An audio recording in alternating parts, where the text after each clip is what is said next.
Video बनाते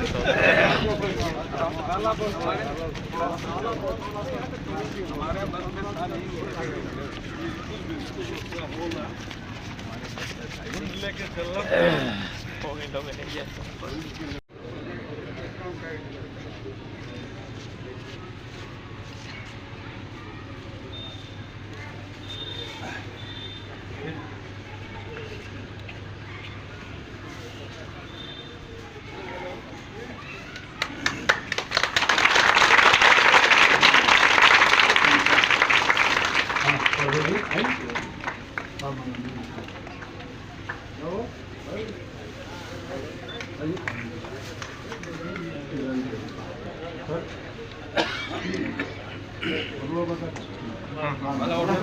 हाँ हाँ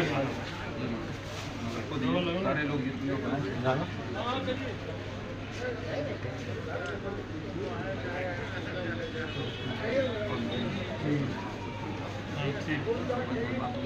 जी जी। देश रत्न डॉक्टर राजेंद्र प्रसाद जी का जयंती है, अभी पहुंचे हुए हैं उनकी जयंती को मौके पर, उनके पैतृक निवास पर। क्या कहेंगे इस मौके पर? हम लोगों के लिए सुखद ये दिन है ये कि आज उनका जन्मदिन है। ऐसे महापुरुष का भारत के प्रथम राष्ट्रपति ही नहीं, वो सनातन संस्कृति के बहुत बड़े रक्षक थे, क्योंकि सोमनाथ मंदिर पे उनका जो भाव था, जो जीर्णोद्धार जब सरदार पटेल जी ने कराया था, तो उसमें सरदार पटेल ने खुद बोला था कि ये डॉक्टर राजेंद्र प्रसाद जी द्वारा जो उसमें प्राण प्रतिष्ठा की जाएगी शिव जी की, तो पटेल जी नहीं रहे, लेकिन उनके सपनों को पूरा उन्होंने किया था राजेंद्र प्रसाद जी ने। और शायद उनके भाषण को बहुत लोगों को अच्छा नहीं लगा था, इसलिए उसको इतिहास से काटने की कोशिश की गई थी।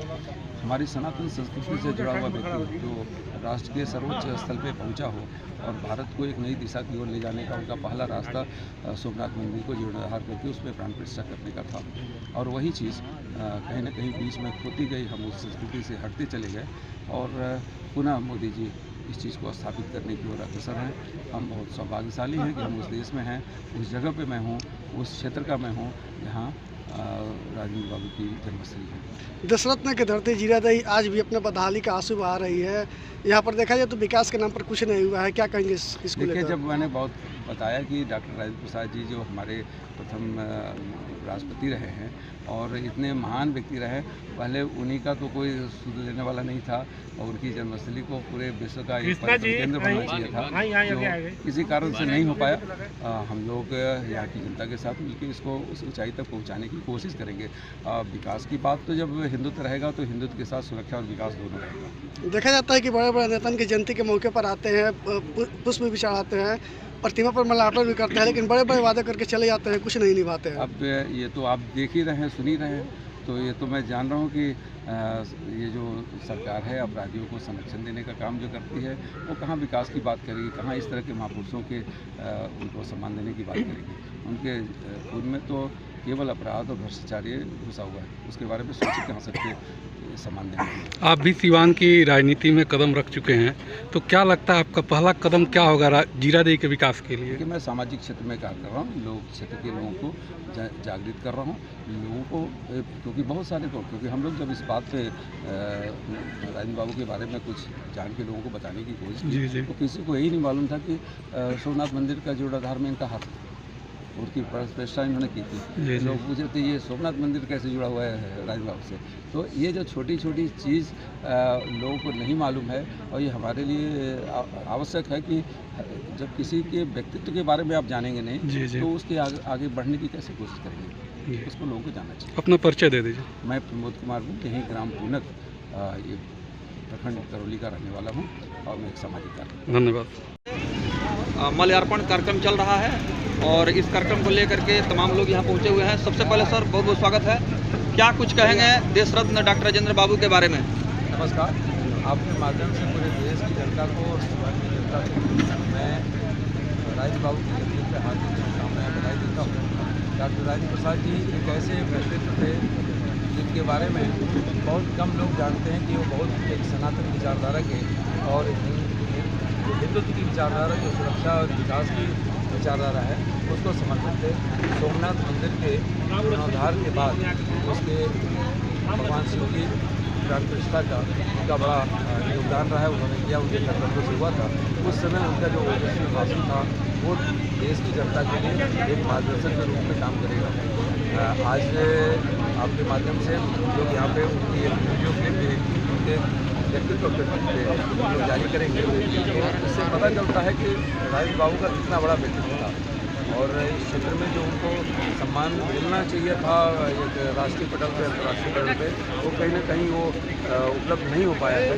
हम सभी लोगों की कोशिश हो कि इसको दिलाने की और इस क्षेत्र के जनता को सम्मान दिलाने का कार्य करें। सर, देश के हीरो हीरोइन, नेता अभिनेता का जो महल है वो चमक रहा है, लेकिन देश के जो धरोहर हैं, जिन्होंने पूरे भारत में विश्व का झंडा बुलंद किया और अपने विद्वता का परिचय दिया, कई लोगों ने इनके जो है जन्म धरती को गोद भी लिया, लेकिन हम देख रहे हैं कि यहाँ कुछ बदला हुआ नज़र नहीं आ रहा है। बात सही है कि आपकी कहीं ना कहीं छूटा हुआ है और उसको सम्मान दिलाने का कार्य तो हमें आप कर सकते हैं। चूँकि यहाँ पर कई सर सांसद हुए और बहुत सारे लोगों ने कहा कि हम इस पंचायत को गोद लिए हैं और राजेंद्र बाबू का जो है ऐतिहासिक यहाँ पर मतलब पर्यटन स्थल बनेगा। आपको लगता है कि इतना कुछ हो पाया है विकसित अभी? मैं तो आज करीब साल भर से मैं इस क्षेत्र में देख रहा हूँ कि कहीं ना कहीं गड़बड़ी है। वो गड़बड़ी इस कारण से है कि एक राजनीति के प्रति लोगों की शून्यता, उपेक्षता या फिर कहीं न कहीं संकीर्णता भी बात आ जाती है और उससे ऊपर उठ के राजेंद्र बाबू किसी जाति के नहीं थे, किसी धर्म के नहीं थे, वो देश के थे और देश के सम्मान के लिए, देश के विकास के लिए, देश की सुरक्षा के लिए और उस देश में क्षेत्र सिवान भी शामिल है, क्योंकि सिवान राजेंद्र बाबू के नाम से जाना जाना चाहिए। किसी और व्यक्ति के नाम से अगर जाना जाए तो ये शर्म की बात होगी कि सिवान एक गौरव है, तो उस गौरव को हम लोगों को स्थापित करना है। सर, राष्ट्रपिता महात्मा गांधी के सबसे करीबी लोगों में डॉक्टर राजेंद्र बाबू और मौलाना मजरुल हक साहब, जो ये सिवान के धरती पर जन्म लिए, कौमी एकता का ये जगह है। क्या कुछ कहेंगे? अभी जिस तरह से आप देख रहे हैं, आज यहाँ पर जिला प्रशासन के द्वारा जो कुछ भी यहाँ व्यवस्था होना चाहिए, उससे आप संतुष्ट हैं?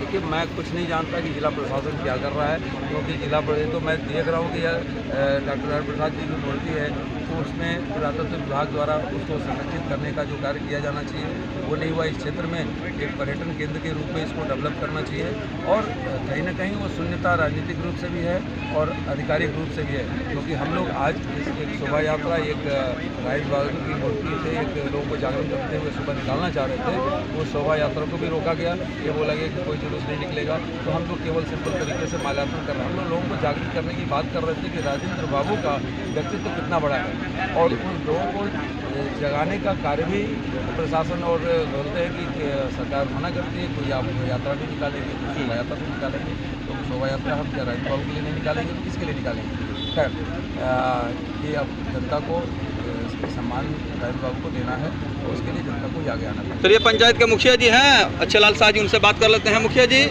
आपके द्वारा जो कुछ भी यहाँ काम हुआ है वो तो दिख रहा है। आज मंत्री, विधायक और सांसद का भी हमने सवाल पूछ लिया, क्योंकि आज दिन है जब उनका जन्म धरती पर माल्यार्पण हो रहा है। आप इस पंचायत के सौभाग्य के मुखिया हैं, क्या कुछ कहेंगे सर? हम क्या कहें, प्रशासन सरकार की तरफ से जो व्यवस्था है उससे हम उतना खुश नहीं हैं, जो कि जी। चलिए, सरकार और प्रशासन के व्यवस्था से मुखिया जी खुश नहीं है, क्या कमियां रह गई, आखिर कारण क्या रहा? कुछ कमियां रह गई है यहाँ पे, विकास नाम की कोई चीज़ भी नहीं रह गया, ना हो रहा है। खाली 3 दिसंबर देखने का लोग आते हैं, माला पहना कर चले जाते हैं, कल के बाद वो भूल जाएंगे। बिल्कुल। और यहाँ पे कोई देखने को नहीं है। हम अपने तरफ से जो भी होगा पंचायत के माध्यम से, मुखिया की वजह से अपना व्यवस्था से जो कुछ कर रहे हैं वही आप लोग को दिख रहा है। बिल्कुल। देखिए, बहुत बड़ी चिंता का विषय है। राष्ट्रपिता महात्मा गांधी और राष्ट्र के निर्माण में डॉक्टर राजेंद्र प्रसाद, मौलाना मजरुल हक, ये जैसा जन्म धरती है जो कि पूरे विश्व के इतिहास में इनके जीवनी को पढ़ाया जाता है, लेकिन पंचायत के मुखिया ने साफ तौर पर कहा कि यहाँ जो भी विधायक हैं, मंत्री हैं या बड़े लेवल के जो जनप्रतिनिधि हैं वो उदासीन है। इसी तरह से 3